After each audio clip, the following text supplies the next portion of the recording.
Soldiers are people too. Their lives matter, the lives of their family matters, and it's important that they have the best equipment possible.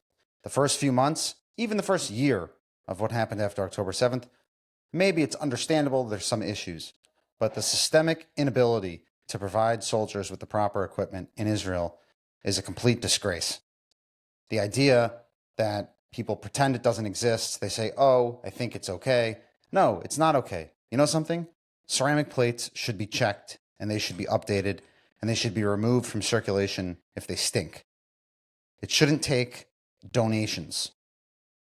Drones. Every single machlaka, every single group that's going in should have their own drone. Okay? If you're going to a checkpoint, you should have proper equipment. Doesn't require going into Syria or Lebanon or Gaza to be in danger. If you are in charge of security wearing a green uniform at any point in Israel, you should have the proper equipment. And I'm not sure why this point is so difficult.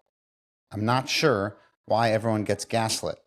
I'm not sure why it's like pulling teeth to get people to acknowledge that there's even a problem. And every single time that people are pushed about it, they say, oh, well, that must have been 6 months ago. Oh, that must have been 10 months ago. Oh, that must have been 12 months ago.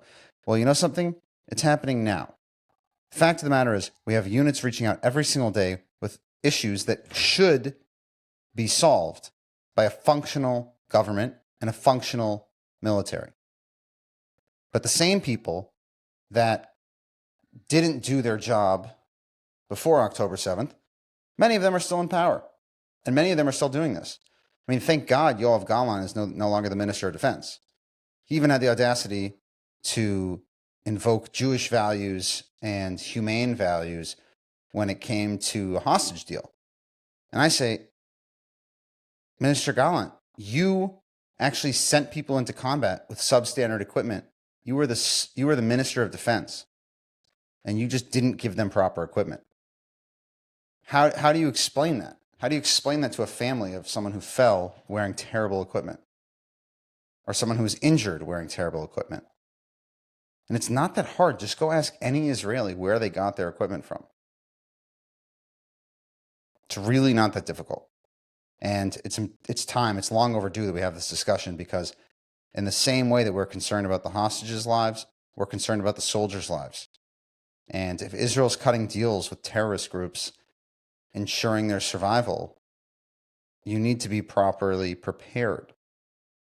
So the idea that, no, we can't talk about it during a war or during times of conflict is kind of crazy. It's the state of Israel. There's always going to be something going on. And it's long overdue to discuss these problems. We could start with October 7th and soldiers that got killed responding with no ceramic plates. We can talk about soldiers in Gaza who got killed with old helmets or without side plates. We can talk about soldiers who lost their lives because they didn't have toolkits in their tanks, so they had to go get equipment from other vehicles. Let's start there, and we can proceed further. And it's just long overdue. Anybody who cares about the state of Israel and cares about Jewish life needs to participate in these conversations and in gathering information, because it's outright disrespectful to current soldiers and to future soldiers to let the status quo remain the status quo.